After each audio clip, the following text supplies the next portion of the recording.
Okay, welcome to this video, friends, where we are going to talk about books that you need for building surveying. And this is for anyone who's interested in the career as a whole and wants to get to know something about it, or if you are a building surveyor and want to add to your knowledge base. So it's going to be short and sharp, but let's jump in. First thing is a building terminology dictionary.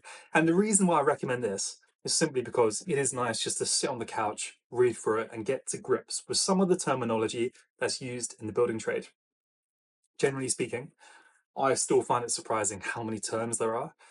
And what I really like about this is that you can use it very easily to look very technical and knowledgeable in a very short period of time. I've had that for like 8 years, worth every penny.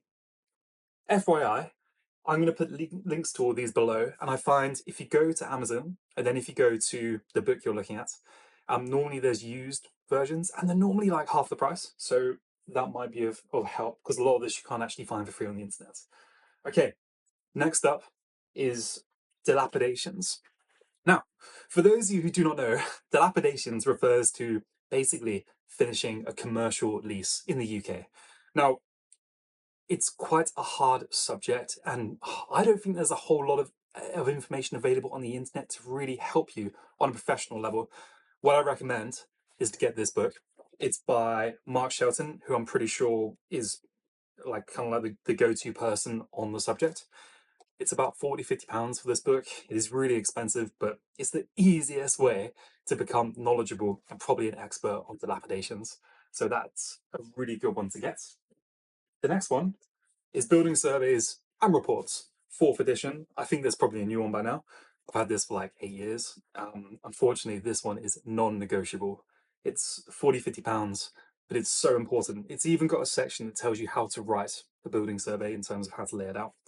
What I really like about it is it's really based for UK buildings, and it's got pretty much everything that you need for the most common buildings in the UK. It starts with foundation failures, defective walls and partitions above ground. It looks at defects in reinforced concrete, cladding materials, steelwork. It's got sections on damp penetration and condensation, timber decay, insect attack, roof structures and coverings defects, etc., etc.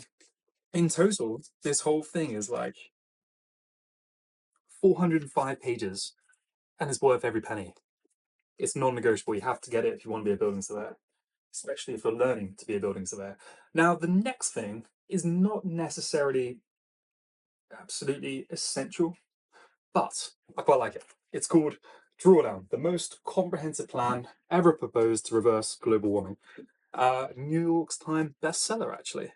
Now, this it's not totally relevant, but I do think that if you're in the built environment, you sort of really need to know about this stuff, especially nowadays.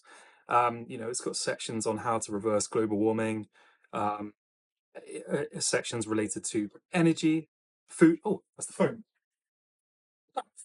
Okay. Yeah. So, where was I going with this? So yeah, it's got sections on energy, food, buildings and cities, coming attractions, land use, and transport. It's a really good one. There's so much information on here, which is every page you'll read through it and be like, oh my God, I didn't know this. But on the buildings and city section, which you have to know about, there's a really comprehensive breakdown on net zero buildings, bike infrastructure, green roofs, LED lighting, heat pumps, smart glass, smart thermostats, district heating, landfill methane, insulation, retrofitting, water distribution, and building automation. Now, not all of that. I don't think all of that is actually that essential for reversing global warming. But what I find is that we get so many clients who want to know how to retrofit their building to use less water, use less energy. They want to know about heat pumps, all this kind of stuff. And this is a really good book to learn kind of like the facts and figures about how it can impact a building over the short, medium, and long time. And yeah, it's actually just genuinely quite interesting, and I think quite important to everybody to start reading about this kind of stuff and get knowledgeable on how to reverse global warming because no one really wants that. Okay, so the next thing is probably one of the more fun books I'm going to recommend, and it's called The Hempcrete Book. Now, again, nowadays, so many people are becoming environmentally conscious, especially when it comes to their building. And I think if you can become someone who's really knowledgeable on how to build, with alternative methods of construction, i.e., hempcrete, I think you can really differentiate yourself from the pack because not really many people know about it. I mean, people know about it, but they don't really know how to do it. They don't know the technical. And this is really interesting because it talks about how to do it properly. It talks about the pros and cons, the building regulations, structural implications, all of that stuff. I mean, the whole book is huge. It's what we're looking at here. Yeah, 358 pages. So it's a really, it's not essential, but I'd recommend learning about alternative methods of construction. Okay, the next part is not going to be as exciting, but it is unfortunately an essential thing that building surveyors have to know about. That is contracts. Now, in the building surveying realm, well, sorry, we like to use JCT contracts for any of our building contracts, any of our building projects. Sorry. Now there are different ways to do it. You can use NEC contracts or FIDIC, but in my opinion, the JCT contracts are the best to use because they're so comprehensive and they're very balanced. They've got the most protection. It's the thing to use. Unfortunately, they are more complicated, but it's just worth it. Now, to actually administer that, you would be challenged to do it without learning about how to do it. So this is a minor works contract, and you can actually get guides on how to administer the minor works contract. Now, these are kind of expensive, but they're worth every penny, in my opinion, because they tell you exactly how to do everything. And it's even got reference to like case law and all that kind of stuff. So that's really, really good. There's one for minor works. I've got another one here for intermediate works. And I think you can also get them for like major works and standard forms of building contracts. And the really good thing is that these are 2016 editions. What I find is going from like before 2016, there was a 2011. I think now there's a 2024 edition. They don't change that much. And what you can do is just find out where the amendments are and just write it down. And maybe you'll have to get a new one every 10 years or something, but it's worth it. Moving on is structural repair of traditional buildings. The good thing about being a building surveyor nowadays is if there's anything majorly structural, you'll just recommend that it be looked at by a structural engineer. The reason is that we don't have the professional indemnity ability to be able to do this work anymore. We used to be able to. I never did it, but what used to happen was when you did a building surveying degree, you get taught how to do calculations and all the maths and everything. You don't do it anymore simply because it's a whole subject in itself.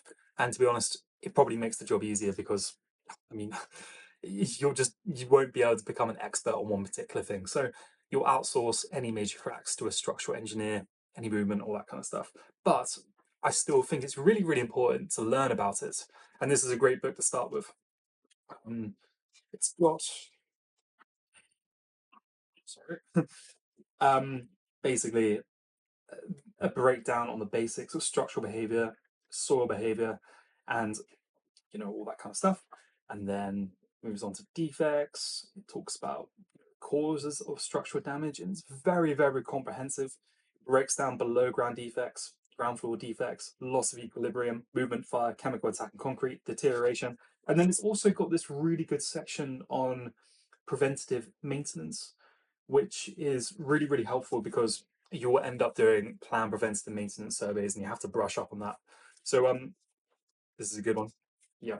By the way, guys, if you're getting any value from this, please give me a like. And if you want to smash the subscribe button, that'd be even better. Okay, so the next one, this is another non-negotiable book you have to get because I'm not too sure what the exact figure is, but something like I think basically a majority of the buildings in the UK are Victorian and Edwardian era. So you have to know about them, and you have to know about them in quite some detail. This book, The Victorian and Edwardian House Manual, is really, really helpful. And it's actually written by two chartered surveyors. One of them is actually a fellow. So it's basically been peer reviewed, which is awesome. It's got loads of photos and like illustrations. Uh, yeah, it's not really very helpful for me to hold it up, but yeah, I mean, let me just throw you through some of the chapters here. So yeah, it's got Sections of roofs, chimneys, rainwater fittings, the walls, damp rot woodworm, windows, doors, ceilings, internal walls, floors, fireplaces, internal joinery, services, sites, and living for today, which is all about how you can retrofit these kind of buildings into being more energy efficient. You can't not be an expert on Victorian buildings. If you want to be a building surveyor, it's non-negotiable. But this is probably the best book to read in terms of it being interesting and easy to read, which is cool because there's loads of photos and stuff. And then lastly, the book which I basically recommend in all my videos is People Skills. The reason is that nowadays I think people are getting worse and worse communicating. So it's good to brush up on this kind of stuff. But in building surveying, you can't not have a conflict. It's just impossible. Like someone's going to be unhappy with the building survey you do because there's things in there they weren't expecting or they're unhappy about. Maybe there's a problem with a contract. Contractors are really hard to deal with sometimes. God, the list just goes on. But just to note, I'm pretty sure that's the crack in basically every profession. I mean, I worked in like outdoor activities, restaurants, wine before I did this particular job, and actually building surveying I think probably has less conflicts than those other things. But anyway, yeah, this is the book to get because it's just really easy, really informative, and it's backed up by loads of science. So it's a really good one. Okay, I hope that was interesting. And if you would like to know anything more about building surveying, comment below and I'll do another video on it. And hopefully, I'll see you in the next one.